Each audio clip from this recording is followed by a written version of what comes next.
We're joined by Steve R. Pieczenik, whose revelations this week have prompted one of the biggest reactions we've ever had from a guest. The listeners have been completely blown away with what they've heard. Steve Pieczenik, of course, Deputy Assistant Secretary under 3 different administrations, also worked in the Reagan and Bush senior administrations.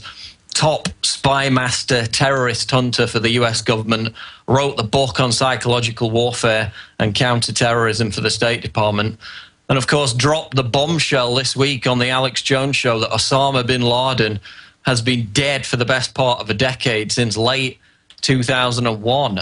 Dr. Pieczenik, great to have you back on the show today.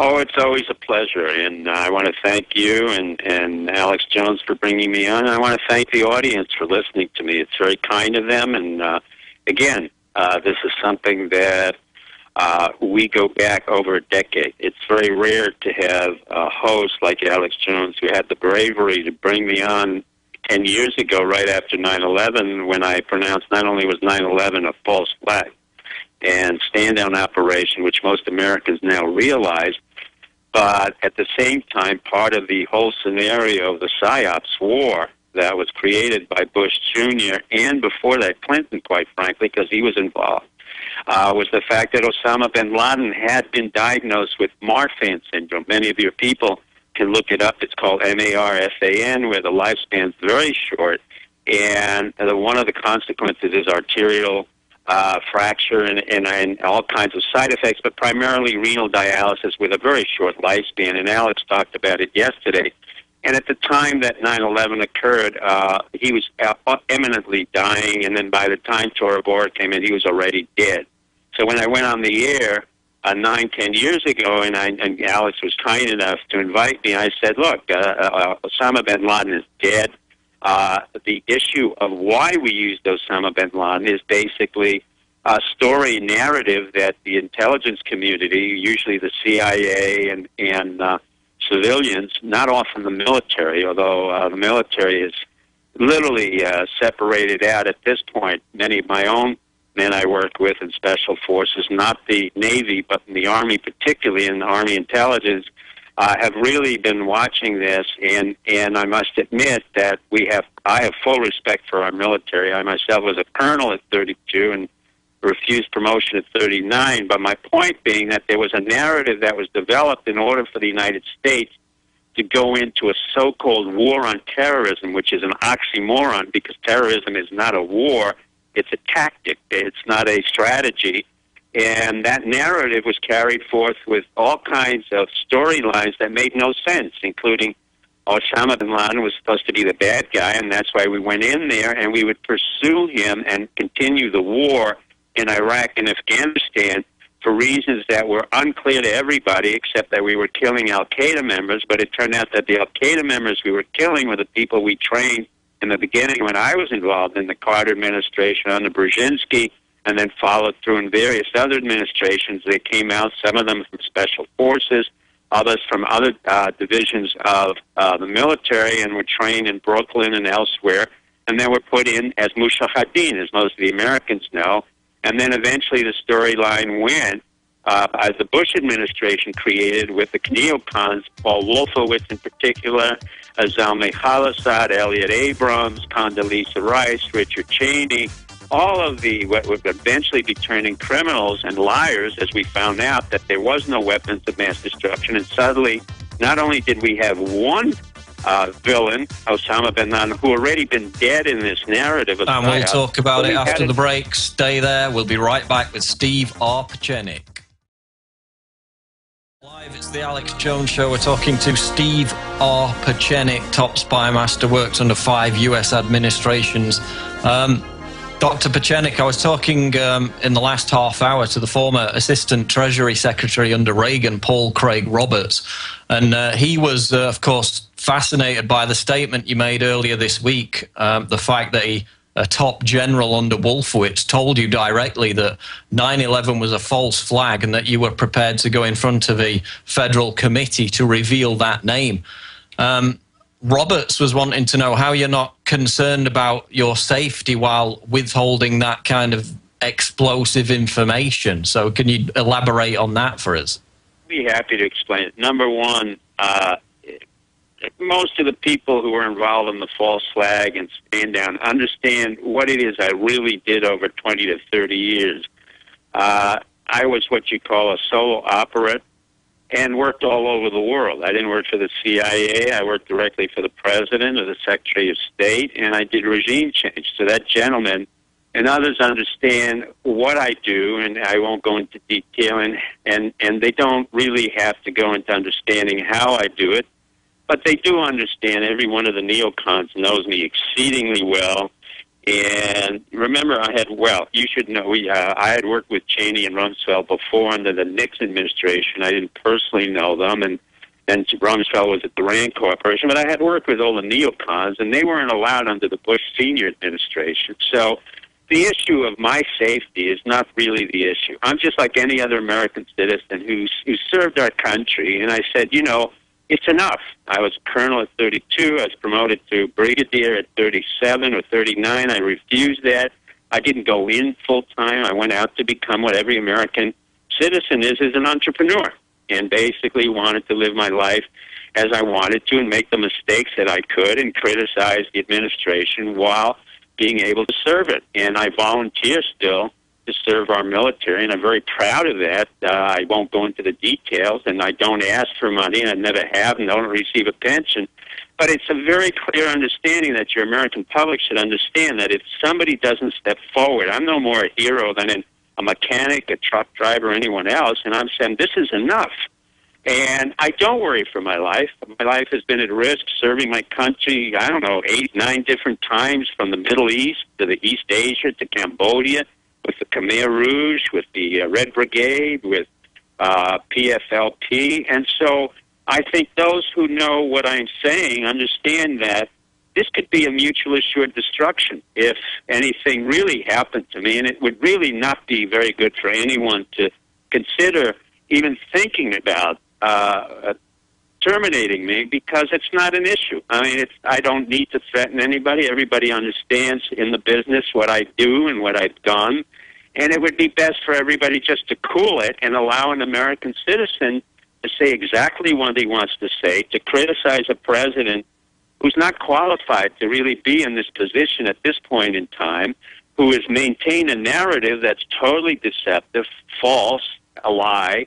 And basically, the issue is, those who are involved in this deception and in 9/11, they're not going to get away with it. That they have to understand that the American public will not allow the unresolved issues of 9/11 to go away, as you've seen even a decade later, thanks to people like yourself and Alex Jones and the wonderful, wonderful people who are listening to the radio broadcast. I don't see myself as any particular hero, or whether there's a death threat. That's fine.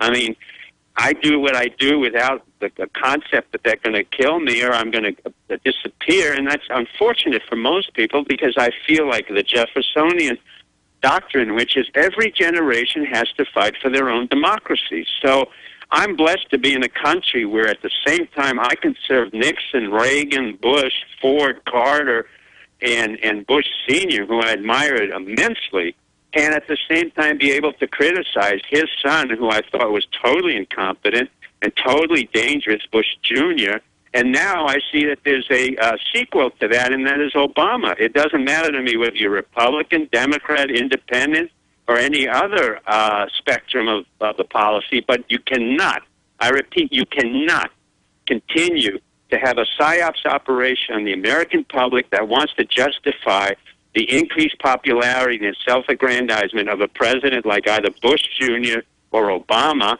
and he uses that to manipulate the public without telling the truth, and then gets confabulates stories about an attack where the man was already dead and had a confrontation which never existed, and an intelligence community that backed it up and knows fully well that they have deceived and lied to the American public. It's important that your audience understand, at this present point, terrorism has become such a big business.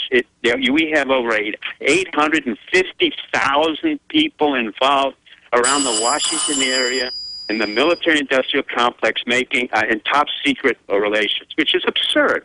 We have TSA that has really never done anything to prevent or protract safety. And what's important to understand in this point right now for the public, we have been safe for over 30 to 40 years. Nothing and no one has ever attacked the United States.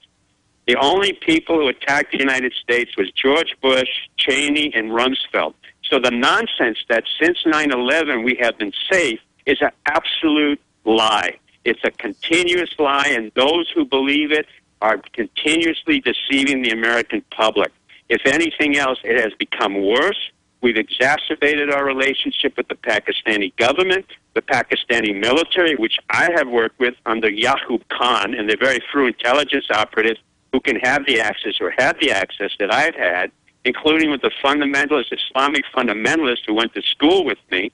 And at the same time, we have become an increasingly police state, which is exacerbating our economy, the fact that we are going down in our living standards, the fact that people have to have double jobs.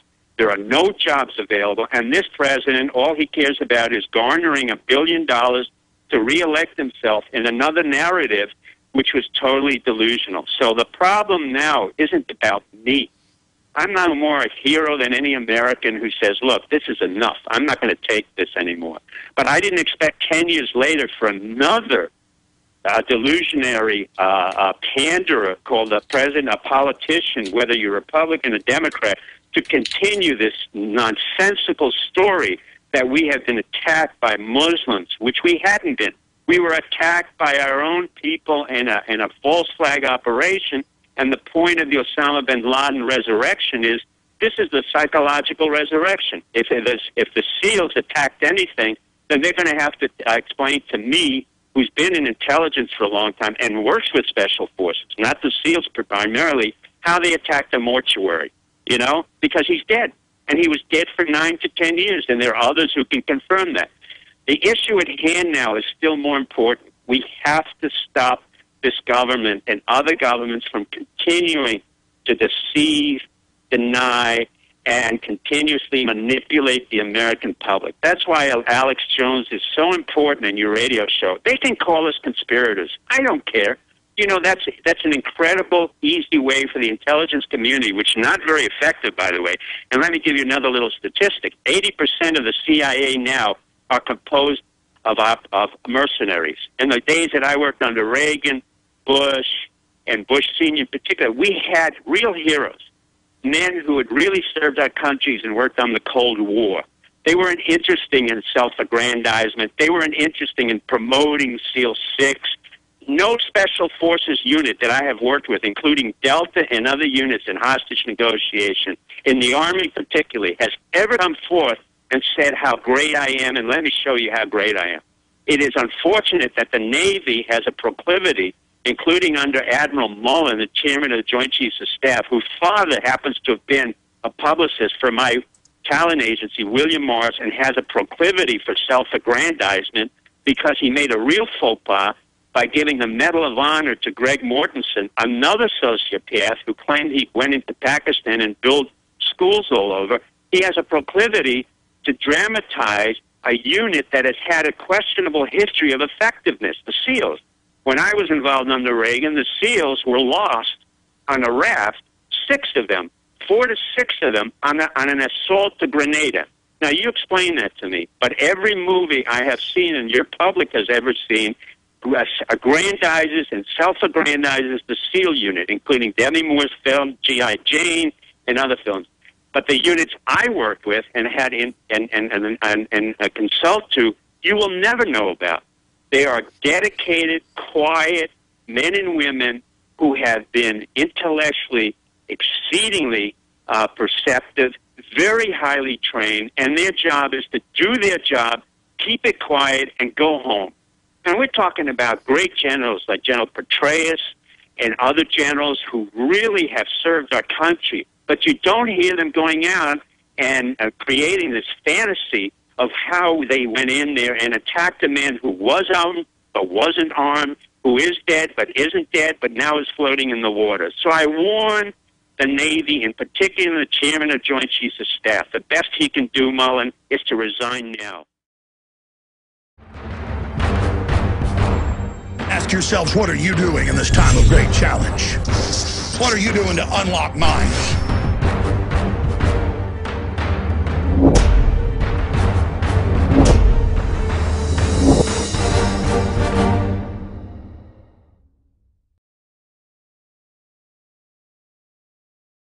And the same thing with Panetta. You're not qualified to run the CIA or the military, Secretary of Defense. And I warn the President of the United States, cease and desist this nonsensical story and stop calling the American people conspirator and marginalizing us by telling us what he wants to hear. Because the truth of the matter is, the more he says things that are absurd and contradictory, the more he's going to expose himself to people like myself and others about his own questionable background. I'm not talking about his birther.